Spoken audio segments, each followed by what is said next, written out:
really excited. Thunder snow is a fairly rare occurrence, but Cantori was lucky enough to capture it a few times yesterday.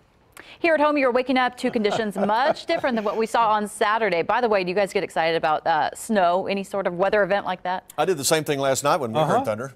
I jumped right out of bed, did that same thing. Do that big dance scared like my wife to death. I'd love to see that. It would be awful if he's out there talking about it because it's lightning. If he was just struck by lightning there on live television celebrating it, wouldn't that be something? Yeah, wouldn't be so good there. But, you know, the good news for us, though, is the heaviest this precipitation is over with. We're still going to see some light activity through the rest of the morning and early afternoon, and the roads, a slow improvement as we move on through the morning. Do want to show you what it looks like right now out on the roads and this view of Interstate 44. Taft, we've been looking at this view off and on as we go throughout the morning. Traffic is moving, so you can drive this morning. You probably don't want to, but you'll be able to drive. Most traffic doing about 30 to 40 miles an hour. The bridges are the worst, and especially a lot of the ramps and some of the larger turns on the roads. That's where you're going to lose some traction. So you may want a little bit of momentum before you head into some of those curves. So keep that in mind. Now, as far as school, of course, most of the school districts are closed anyway because today is President's Day. Here's a live look out of the Jenks bus barn. You're looking at about 1 to 2 inches. We have a few totals up around 3, but 1 to 2 inches of sleet and snow, those totals are the most common.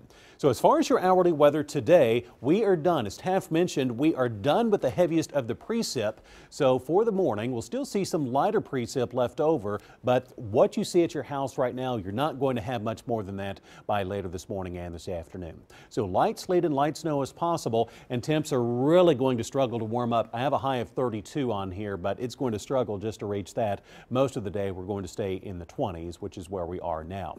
Now, just by looking at the colors on this map, where you see the pink, this is where the heaviest of the precipitation has been, the sleet and snow. So essentially, where you see pink on the map, this is where you're going to see your biggest travel issues.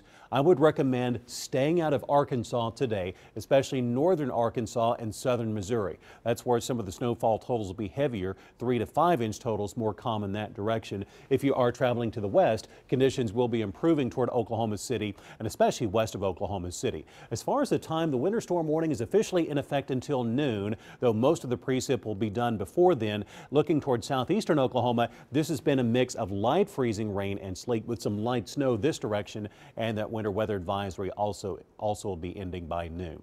So Storm Shield radar shows the heaviest of the batch of the sleet and snow is ending. It's been going back and forth between sleet and snow overnight. Where you see some of these darker blues, this is heavier snow ongoing in Arkansas near Fayetteville and Bentonville. That'll continue making its way east. You can also see the snow there near Branson that is continuing to make its way through southern Arkansas as it makes its way eastward through Tennessee.